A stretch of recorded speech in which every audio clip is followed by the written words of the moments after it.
আসসালামু আলাইকুম বন্ধুরা, সবাইকে ওয়েলকাম জানাচ্ছি গার্ডেনিং উইথ সুমন ইউটিউব চ্যানেলের নতুন একটি ভিডিওতে। আশা করি সবাই ভালো আছেন এবং সুস্থ আছেন। বন্ধুরা, আজকে আমি একটি মরিচ গাছ লাগাচ্ছি 10 গ্যালন সাইজের একটি গ্রোয়িং ব্যাগের মধ্যে। মরিচ গাছ নিয়ে প্রিভিয়াসলি আমার চ্যানেলে আরও ভিডিও আপলোড করা আছে এবং সেই সকল ভিডিওতে আপনারা বিভিন্ন কোশ্চেন করেছেন, যার অ্যান্সারগুলো অনেক সময় আমি হয়তো বা কমেন্টের মাধ্যমে দিতে পারি না।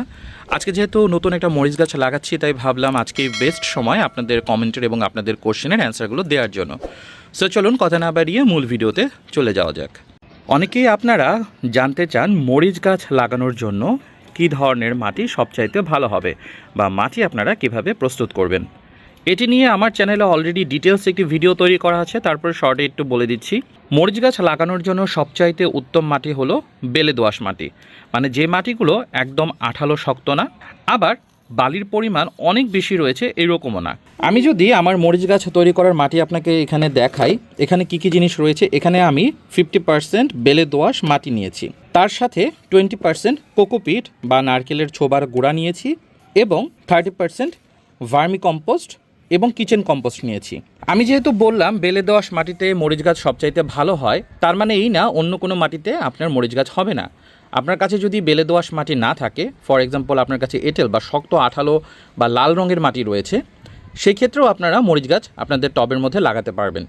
কিন্তু আমি যেহেতু বেলে দোআঁশ মাটি ইউজ করেছি এবং 50% মাটি ইউজ করেছি, আপনারা তখন 20 বা 30% মাটি ইউজ করবেন। কোকোপিট এবং অর্গানিক উপাদানের পরিমাণটা একটু বেশি রাখবেন এবং সম্ভব যদি হয়, যেটাকে ভিডি বালু বলে, যেটা প্লাস্টার করে সেই বালুটা না, যেটা মাটিতে ফেলে জায়গা ভরাট করে, এই ধরনের বালু আপনারা 10% আপনাদের মাটির সাথে মিশিয়ে দিবেন এবং অবশ্যই অর্গানিক উপাদান বা জৈব সারটা একটু বেশি পরিমাণে দিবেন, তাহলেই খুব একটা বেশি প্রবলেম হবে না। তবে চেষ্টা করবেন বেলে দোআঁশ মাটিটা ব্যবহার করার জন্য। অনেকেই আপনারা প্রশ্ন করেন নতুন মরিচ গাছ লাগানোর সময় কী ধরনের সার আমরা ব্যবহার করব। আমি পার্সোনালি নতুন যে কোনো গাছই যখন লাগাই, আমি চেষ্টা করি শুধুমাত্র অর্গানিক ফার্টিলাইজার ব্যবহার করার জন্য, যেমন গোবর সার, কিচেন কম্পোস্ট, ভার্মি কম্পোস্ট বা এই ধরনের যে সারগুলো রয়েছে।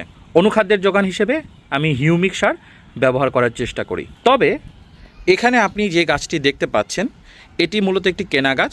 আমি এই গাছটি বীজ থেকে তৈরি করিনি। এখানে আপনারা দেখতে পাচ্ছেন অলরেডি কিছু মরিচও ধরা আছে এবং বেশ ভালো পরিমাণের ফুল আসছে। এই ধরনের গাছ যখন আমি লাগাই বা আপনারা যখন লাগাবেন, চেষ্টা করবেন এখানে পটাশিয়াম এবং ফসফরাস বেশি রয়েছে এই ধরনের অর্গানিক সার ব্যবহার করার জন্য। কী কী সারের মধ্যে আপনারা পটাশিয়াম এবং ফসফরাস বেশি পাবেন? কাঠকয়লার ছাই, কলার খোসা ভেজানো পানি বা কলার খোসার কম্পোস্ট, এগুলোতে প্রচুর পরিমাণে পটাশিয়াম এবং ফসফরাস থাকে। আর এগুলো ইনস্ট্যান্টলি আপনার কাছে যদি রেডি না থাকে, সেই ক্ষেত্রে আপনারা এসওপি ফার্টিলাইজার, যেটা হলো সাদা পটাশ, সেটা 1 চা চামচ পরিমাণ, খুব বেশি না, মাটির সাথে মিশিয়ে দেবেন এবং 20 গ্রাম পরিমাণের মতন ডিএপি ফার্টিলাইজার, ইউরিয়া কিন্তু না, ডিএপি ফার্টিলাইজার আপনারা মাটির সাথে মিশিয়ে দিবেন।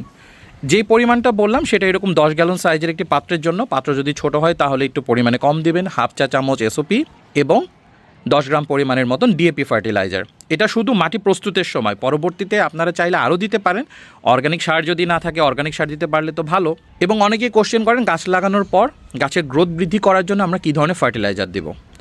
অবশ্যই আপনারা সব সময় যে কোনো গাছের জন্য ট্রাই করবেন ইউরিয়া ফার্টিলাইজারটা অ্যাভয়েড করার জন্য। ইউরিয়াটা গাছের জন্য খুব একটা ভালো না, বিশেষ করে যারা ছাদ বাগান আমরা করি, আমাদের জন্য তো একদমই ভালো না। আপনারা সেই ক্ষেত্রে যদি অর্গানিক ফার্টিলাইজার না থাকে, বেশি করে অর্গানিক ফার্টিলাইজার জৈব সার দিবেন। না থাকলে ডিএপি এবং এসওপি সাদা পটাশ, এইটি শুধুমাত্র অল্প পরিমাণে রেগুলারলি ব্যবহার করবেন। গাছ লাগানো হয়ে গেলে 15 দিন পর থেকে আপনারা এই সারগুলো ব্যবহার করা স্টার্ট করবেন, অর্গানিক হোক বা রাসায়নিক সার হোক। এই গেল গাছের গ্রোথ বৃদ্ধি করার জন্য আপনারা কি করতে পারেন। এরপর অনেকেই বলেন আমার গাছ টবে লাগানোর পরে গাছ তো বড় হচ্ছে, গাছে ফুলও আসছে, কিন্তু ফুলগুলো ঝরে যাচ্ছে বা গাছের হেলথটাও খুব একটা ভালো না, এই ক্ষেত্রে করণীয় কী? এই প্রবলেমটা বিভিন্ন রিজনে হতে পারে। সবার প্রথমে আপনার যে মাটিটা রয়েছে, মাটির প্রবলেম থাকতে পারে, মাটিতে ফাঙ্গাসের অ্যাটাক থাকতে পারে, অথবা মাটিতে আপনি অতিরিক্ত পরিমাণে ফার্টিলাইজার ব্যবহার করেছেন, এটাও হতে পারে। বা নাইট্রোজেন বেশি হয়ে গেছে আপনার মাটির মধ্যে, নাইট্রোজেন বেশি আছে এমন ধরনের ফার্টিলাইজার বেশি ব্যবহার করেছেন, যেমন গোবর সার অনেক বেশি দিয়েছেন। বা আপনি হয়তো জানতেন না ডিএপি ফার্টিলাইজার পরিমাণে বেশি দিয়েছেন বা ইউরিয়া সার দিয়ে ফেলেছেন, সেই ক্ষেত্রেও কিন্তু আপনার গাছে ফুল আসবে, কিন্তু সেই ফুলগুলো ঝরে যাবে, খুব একটা ভালো হবে না।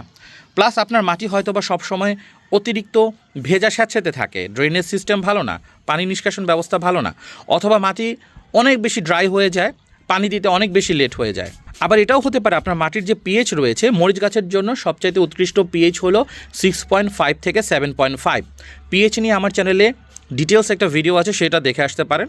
তো এই পিএইচের কম বা বেশি যদি হয়, সেই ক্ষেত্রেও কিন্তু আপনার গাছের গ্রোথ কমে যেতে পারে, গাছটা স্ট্রেস হয়ে যেতে পারে এবং ফুল আসলেও সেই ফুলগুলো ঝরে যেতে পারে। সো আপনাকে 1 বাই 1 প্রতিটা জিনিস চেক করে করে দেখতে হবে আসলে কোনটার কারণে প্রবলেম হচ্ছে এবং সেটার সলিউশন করতে হবে। আবার অনেকে আপনারা কোশ্চেন করেন যে মরিচ গাছ আমরা কখন লাগাবো।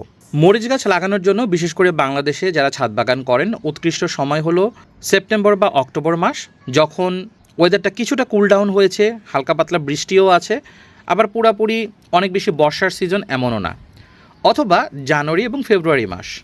এই দুইটা সময়ে আপনারা যদি মরিচ গাছ লাগান, মরিচ গাছের গ্রোথটা ভালো হবে। মরিচ গাছ আসলে একটু সেন্সিটিভ গাছ, অতিরিক্ত হট ওয়েদারও এর জন্য ভালো না। আবার অতিরিক্ত বৃষ্টি পানি হলেও মরিচ গাছের মাটি যদি অনেক সময় স্যাঁতসেঁতে থাকে, তাহলেও কিন্তু গাছ মারা যাবে বা গাছের গ্রোথ ভালো হবে না। তাই এই দুই সময়ে আপনারা গাছটা লাগাবেন। অবশ্যই জুন জুলাই মাসে গাছ লাগাবেন না, তখন ওয়েদার অনেক বেশি গরম থাকে, মরিচ গাছের স্ট্রেস হয়ে যায়, ভালো ফলন হয় না। আর বর্ষার সিজনটাও মরিচ গাছ লাগানোর জন্য ভালো না, কারণ আপনারা দেখবেন বর্ষার সিজনে এমনিতেই মরিচের দাম কিন্তু অনেক বেড়ে যায়, 300, 400, 500, 600 টাকা পর্যন্ত বাংলাদেশে কেজি হয়। প্রধান রিজন হলো বর্ষাকালে আসলে মরিচ গাছ খুব ভালো হয় না, মরিচ গাছ অনেক মারা যায়। যারা অল্প একটু মরিচ গাছ করতে পারে, বিভিন্ন ওয়েতে প্রচুর পরিশ্রম করতে হয়, এই কারণে যেহেতু মরিচের চাহিদা অনেক, মরিচ কম হয়, তাই মরিচের দামটাও বেড়ে যায়। তাই বর্ষার সিজনে ছাদ বাগানে আপনারা মরিচ ট্রাই না করাই ভালো, আপনাদের প্রচুর পরিশ্রম করতে হবে বর্ষার সিজনে গাছে মরিচ করার জন্য। এরপর অনেকে কোশ্চেন করেন মরিচ গাছে মরিচ নিয়ে আসার জন্য বা মরিচের ফলন করার জন্য কি আমাদেরকে কোনো হরমোন প্রয়োগ করতে হবে? না, আমি বলবো ছাদ বাগানে অর্গানিক ওয়েতে আপনারা মরিচ গাছ করুন, কোনো প্রকার হরমোন বা পিজিআরের প্রয়োগের প্রয়োজন নেই। গাছকে ন্যাচারালি খাবার দিন, সার দিন, এতেই এনাফ। এবং গাছের পানির ব্যবস্থাপনা ঠিক রাখলে, নিয়মিত সার দিলে আপনার গাছ এমনিতেই আপনাকে যথেষ্ট পরিমাণে ফলন দিবে। এরপর অনেকে কোশ্চেন করেন যে আমার মরিচ গাছটার পাতা হলুদ হয়ে যাচ্ছে, পাতা ঝরে যাচ্ছে, এক্ষেত্রে আমার করণীয় কী? এখানে আমার একটি মরিচ গাছ রয়েছে, আপনারা দেখতে পাচ্ছেন।